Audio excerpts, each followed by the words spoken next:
पाऊस पडायला लागला की आपले पाय आपसुकच निसर्गाकडे ओढ घेतात। घनदाट झाडी, प्रतापगडचा हा घाट।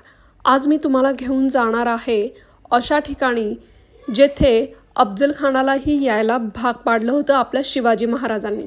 खळखळणारे धबधबे या घाटात ओढ लावणारा हा निसर्ग।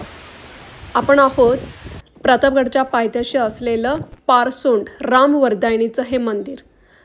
अगदी प्रसन्न असं गणपतीची मूर्त इथे सर्वप्रथम आहे आणि आतल्या बाजूला आहे मूळ गाभाऱ्यातील हे देवीचं मंदिर। निसर्गरम्य वातावरण तुम्ही माझ्या आजूबाजूला पाहताय।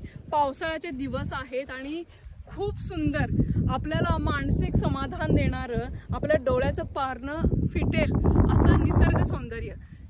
आपल्याला आता भुरळ पडतीये, पण अगदी शिवाजी महाराजांच्या काळात हा जो पूर्ण सह्याद्री आहे तुम्ही माझ्या आजूबाजूला पाहताय, खूप छान असं प्रतापगडच्या पायथ्याशी असलेलं पार्वतीपूर हे जे मंदिर आहे। याच्या आधी आपण याचा व्हिडिओ बनवलेला होता, पण त्याच्याही पलीकडे मी जे याचं मूळ स्थान आहे या मंदिराला आज भेट दिली। तुम्ही सगळं वातावरण पाहताय तर खूप मस्त असं इथलं वातावरण आहे। तुम्ही पाहताय पूर्ण इथल्या पोलादपूर असेल, जे आपण कथा कादंबऱ्यांमध्ये जी वर्णनं ऐकलीत ना ती आज मी प्रत्यक्ष पाहिली आणि इतकं सुख देणारं की मला वाटलं की याचा व्हिडिओ व्हावा आणि हे नेत्रसुख म्हणा किंवा समाधान म्हणा तुम्हालाही दाखवावं।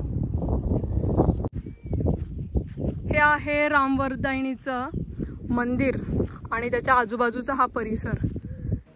या मूळ स्थानाजवळ जास्त रहदारी नाहीये, कुणाला हे जास्त माहिती नाहीये, पण निसर्गाचं अमूल्य हा ठेवा आपल्याला जपता आला पाहिजे। इतकं सुंदर वातावरण आहे, मनाला समाधान देणारं। मी तर इथे येऊन छान दर्शन घेतलं। तुम्हाला हे कसं वाटलं नक्की सांगा। शंखध्वनी मी इथे केला महादेवाच्या मंदिरामध्ये। एक आत्मिक समाधान आणि आपल्या डोळ्याचं पारणं फेडणारा हा क्षण मला वाटला। धन्यवाद।